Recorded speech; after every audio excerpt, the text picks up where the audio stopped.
Teh, banyak nih yang nanya, ini kelas ini sistemnya gimana sih? Online kah? Offline kah? Terus kalau mau belajar di kelas ini sistemnya gimana? Coba kita jelasin. Kelas berbenah sadis atau kelas sebelah? Kelas sebelah, bukan, kelas berbenah sadis dong. Oke, kelas berbenah sadis, sistem belajarnya itu ada beberapa, Mbak Ratu.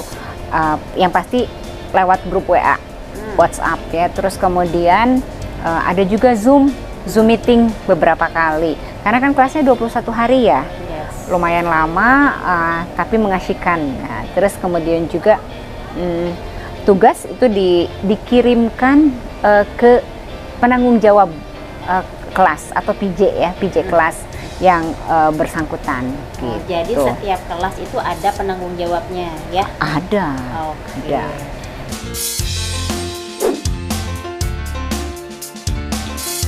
Nah, setelah peserta di dalam kelas nih, apa yang peserta dapatkan? Misalnya materi, terus apa lagi Teh? Materi pasti itu hampir setiap hari atau malah setiap hari memang dapat ya, kecuali misalnya udah mau akhir kelas tuh ada memang beberapa hari nggak dapat materi. Terus kemudian juga tugas itu untuk memaksa dalam tanda kutip ya, supaya peserta itu mendapatkan apa yang menjadi tujuannya. Ya, nah ini nyambung Teh. Ada yang bilang kenapa sih harus ada tugasnya gitu? Nggak cukup baca materi aja gitu. Kan misalnya kalau untuk KBSE tuh kelas berbenah sadis elementary ya, yang berbenah fokusnya berbenah barang tuh lah, berarti pengennya rumah yang rapi ya.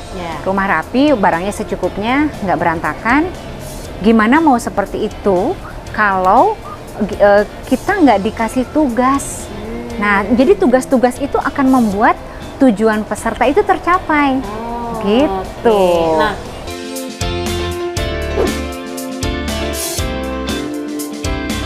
banyak yang takut nih karena katanya sadis nih tugasnya. Sesadis apa coba tugasnya?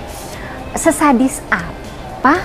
Sesadis sebenarnya mungkin bukan sadis ya, karena kan si sadis itu sabar dan disiplin. Nah, jadi kayak misalnya ketika pemberian tugas, maka itu ada waktu pengumpulan tugas. Jadi peserta itu harus mengumpulkan tugas sesuai waktunya. Udah diatur. Peserta tinggal ngikutin aja. Pokoknya kalau peserta yang ikut kelas ini ikutin setiap aturannya, udah pasti selamat, lulus, dan rumahnya rapi. Gitu. Itu dijamin gitu ya. Oke. Jadi selama peserta mengikuti instruksi yang diberikan oleh PJ-nya, insya Allah rumahnya segera rapi. Ya, tercapai tujuan ikut kelasnya. Ya, mau itu KBSE, mau itu KBSI, mau itu KBSA ataupun KBSU. Tapi memang semua level dan semua kelas di KBS itu ada tugasnya. Ada tugasnya. Dan tugas itulah yang memaksa peserta untuk mencapai tujuannya. Ngapain ikut kelas ini? Nah, itu akan tercapai lewat tugas-tugas yang diberikan. Karena materi saja tidak cukup. Karena di kelas berbenah sadis bukan cuman nyimak materi, tapi juga mengerjakan apa yang disampaikan.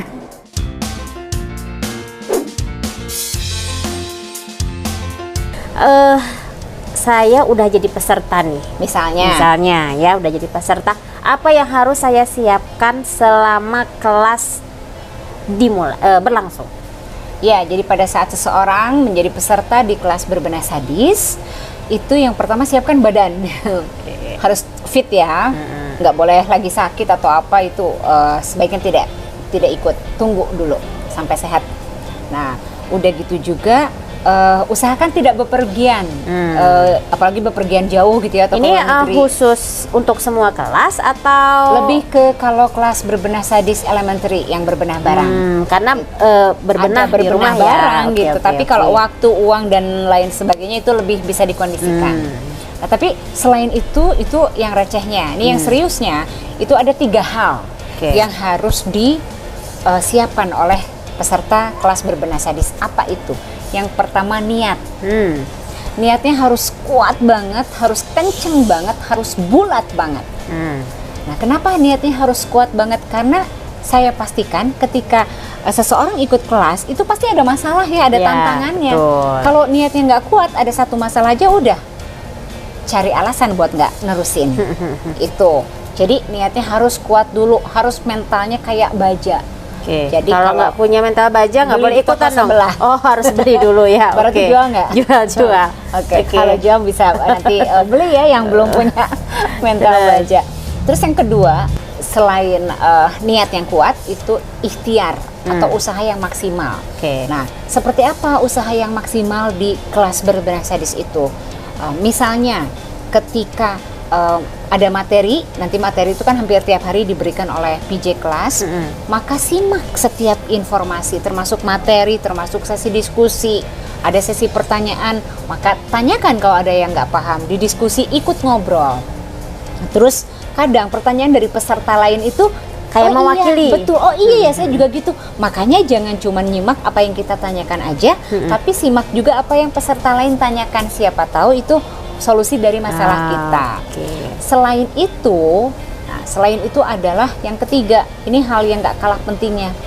Doa yang kencang, doa yang banyak, doa yang seperti apa supaya Allah mudahkan proses selama kita ikut kelas berbahasa sadis ini, supaya lulus, supaya apa yang menjadi tujuan kita itu tercapai.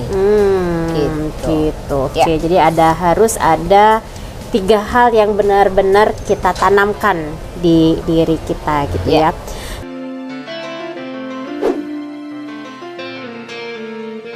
Nah, terus kan katanya ikut kelas itu gampang-gampang susah ya. Kata siapa? Kata peserta yang mau ikut teh. Padahal sebenarnya gampang-gampang mudah ya. Jadi itu apa tips untuk saya supaya saya itu bisa lulus nih di kelas? Sebetulnya nggak jauh beda sih Mbak Ratu dengan yang tadi saya sampaikan. Kalau tadi kan 3 hal itu ya. Nah, kalau ini maksudnya tipsnya saya itu harus mengerjakan tugas tepat waktu kah? Oh iya, atau ini bisa berarti ini kan berkaitan dengan aturan kelas ya. Nah, jadi kalau biar, saya nggak mau cuma lulus, tapi saya mau menjadi peserta terbaik. Nah, karena kan katanya 3 peserta terbaik di kelas itu mendapatkan itu sesuatu. Ada penghargaannya, ada rewardnya, Mbak Ratu. Nah, saya mau jadi seperti itu, saya harus apa teh? Gitu loh. Nah, berarti 1, pahami betul aturan kelasnya. Lihat butir-butir yang ada di kelas, di aturan kelasnya itu apa aja. Yang pertama apa, yang kedua apa, termasuk misalnya kita tahu nih, oh iya jam diskusi itu jam sekian, maka standby. Tapi bukan berarti, saya harus selalu ada ya. Ikutin ya. Kalau pas lagi ada rapatnya atau lagi sakit atau ada anak lagi rewel, nggak masalah, tetap bisa jadi peserta terbaik kok, atau peserta dengan scoring yang bagus gitu ya, dengan nilai yang bagus. Kalau misalnya kita nggak bisa ikut diskusi secara live, mau itu Zoom atau lewat grup WA, kita bisa manjat. Bahasa kita manjat ya kalau di grup WA gitu kan. Wah, udah ada sekian chat, misalnya ada 500 chat, ya kita panjat, kita simak satu persatu ketika urusan kita sudah selesai. Misalnya diskusi jam 2 siang misalnya, kita lagi ada rapat nih, kita sempatnya di jalan nih, lagi di bis misalnya, menuju pulang, kan kita bisa lihat ya gitu, kita simak itu. Terus juga perhatikan betul waktu pengumpulan tugas. Nah, kan ada waktunya tuh, nggak boleh terlambat.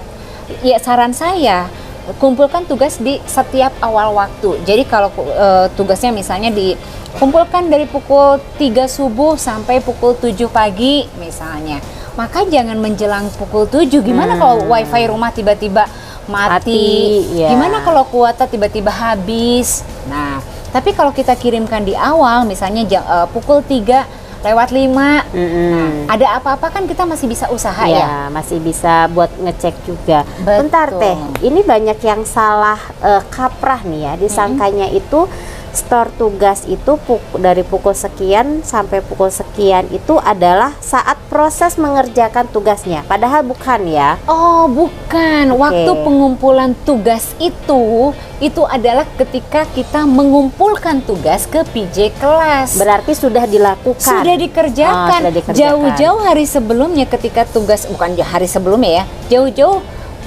pada saat PJ kelas mengirimkan tugas ini, ya kita langsung kerjakan. Jadi waktu pengumpulan tugas itu adalah kita setting, oh iya, saya dikasih tugas misalnya malam nih, atau kelas siang deh ya misalnya pukul setengah 3. Nah, maka setengah 3 sore nih, kan nanti dikasih tugas tuh pada saat diskusi ya. Berarti dikasih tugas sekitar pukul berapa? 15 lah ya, pukul 15. Nah, kelas selesai pukul 15.30. Maka setelah 15.30 kalau kita ada waktunya, kalau enggak misalnya 1 jam 2 jam kemudian itu nggak apa-apa, kita langsung kerjakan tugasnya. Udah selesai, jangan dikirim dulu, kan nanti ada waktu pengumpulan tugasnya. Jadi bukan pada saat waktu pengumpulan tugas pukul 3 sampai pukul 7 kita baru ngerjain pukul 3, bukan gitu. Tapi pada saat PJ kelas memberikan tugas, nah setelah kelas selesai, sesi diskusi selesai, barulah kita kerjakan supaya nanti pada saat pengumpulan tugas kita tinggal ngirim aja. Oke, nah jadi memang kebanyakan yang salah tanggap itu dikiranya selama rentan waktu itu baru mengerjakan tugas gitu. Ternyata enggak ya sebelumnya.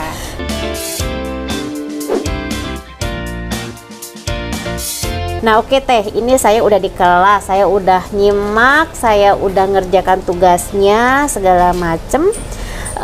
Kalau saya lulus nih, terus saya itu jadi apa? Prok jadi apa? Karena kan banyak. Terus kalau udah beres kelasnya, terus ngapain lagi dong? Gitu. Ini kan tergantung setiap level ya. Tapi anggaplah yang paling dasar. Kelas berbenah sadis elementary itu berbenah barang. Ya kalau udah lulus berarti mestinya nih, kalau tadi niatnya udah bulat, ikhtiarnya udah maksimal, doanya udah kenceng. Artinya apa? Artinya dia menyimak setiap info yang dibagikan di kelas, dia mengerjakan tugas secara maksimal, otomatis nilai dia tinggi ya. Kenapa nilai dia tinggi? Karena setiap tugas diperiksa satu persatu. Ya, dikerjakan juga. Karena tugasnya bukan cuma nulis, tapi mengerjakan sesuatu. Nah, dia kerjain lah misalkan beresin sekian klasifikasi, maka apa yang terjadi? Tujuannya tercapai. Misalnya tujuannya adalah membuat ingin rumah yang rapi dan bersih. Itu insya Allah tercapai kalau seperti itu secara apa yang menjadi tujuan peserta kan. Nah, terus kelas berbenah sadisnya pun memberi penghargaan. Udah pasti dong itu calon peserta terbaik. Nah, kalau dia masuk ke dalam 3 peserta terbaik, maka dia akan mendapatkan reward dari KBS. Saya kasih bocoran, rewardnya adalah mengikuti kelas lanjutan dengan gratis. Tidak perlu bayar apapun, 0 rupiah. Mengikuti jenjang yang lebih tinggi di kelas-kelas KBS lainnya. Betul. KBS ya, kelas berbenah sadis, bukan Kebun Binatang Surabaya, apalagi Korean Broadcasting System bukan tapi kelas berbenah sadis.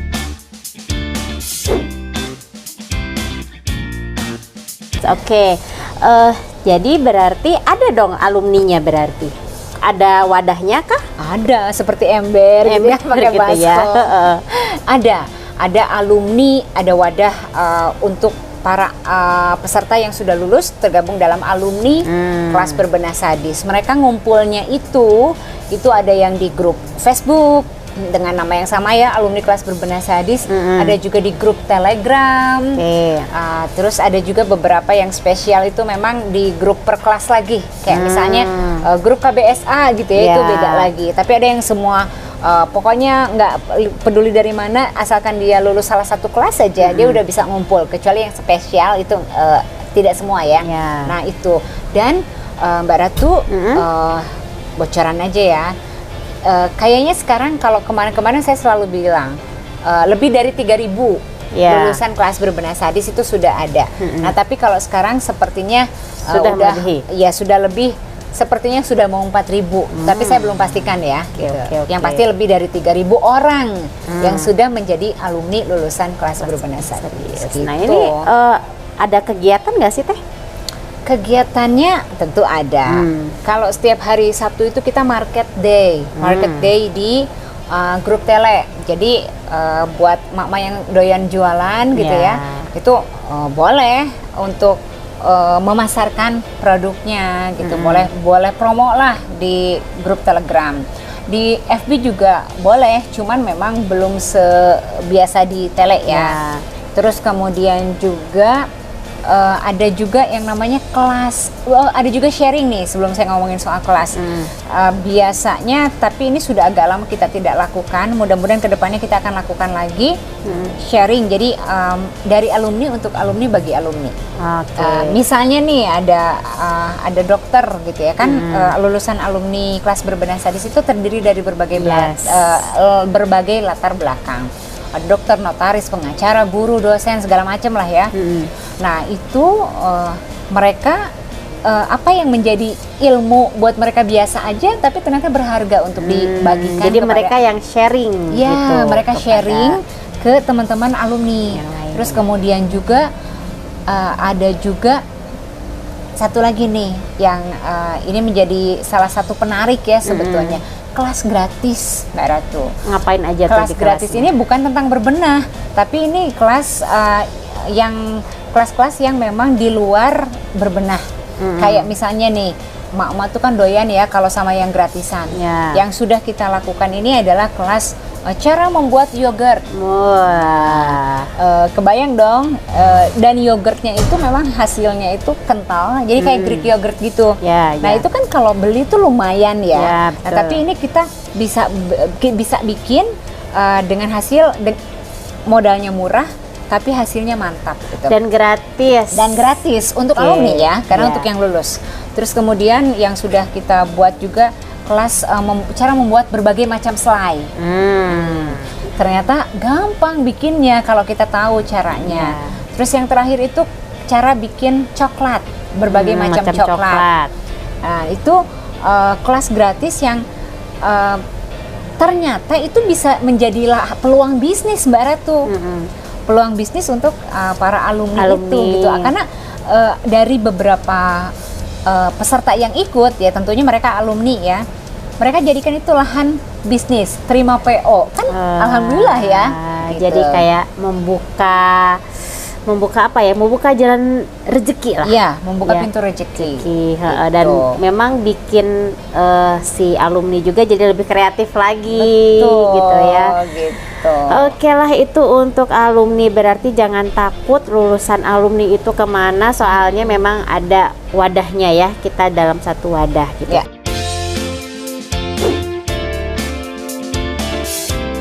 Nah terakhir nih Teh, apa yang Teteh harapkan dari pesertanya sendiri di kelas berbenah sadis ini? Harapan saya untuk setiap peserta alumni ya yang lulus gitu, berarti apa? Mereka kan sudah mendapatkan ilmunya di level manapun, mau yang paling awal, yang paling dasar itu berbenah barang, maka mereka bisa konsisten mengamalkan itu. Mereka sudah menguasai ilmunya bagaimana cara berbenah barang yang efektif dan efisien, dan itu menjadi sebuah kebiasaan baru sehingga rumahnya terjaga kerapiannya. Bukan rumahnya harus rapi 24 jam, 7 hari dalam seminggu, bukan. Tapi ketika rumahnya berantakan bisa dibereskan dalam waktu yang cepat. Gitu. Minimal sudah tahu harus ngapain gitu ya. Karena nggak jaminan juga lulusan KBS itu punya rumah yang selalu 24 jam rapi. Kalau 24 jam kayaknya hampir mustahil ya. Itu hil yang mustahil. Iya betul. Mungkin bisa kalau nggak ada penghuninya. Ya, lagi gitu liburan ya, gitu, seminggu keluar negeri. Tapi yang paling realistis adalah rumahnya ketika berantakan itu bisa dibereskan dengan cepat. Oke.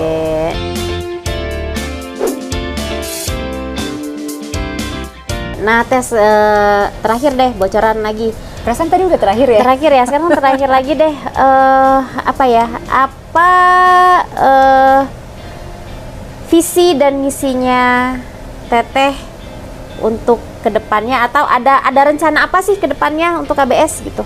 Atau pengen ngapain gitu? Atau pengen ngapain gitu? Apa kita buka kelas renang gitu kan? Atau apa gitu? Kalau kelas renang saya harus les yang benar dulu. Karena nggak bisa renang ya? Oke lah. Bisa, meluncur bisa Mbak Ratu. Ya. Ke gaya botol bisa lah ya. Jadi cuma terapung aja gitu itu bisa. Oke, nah ada bocoran ke depannya KBS itu ada rencana apa?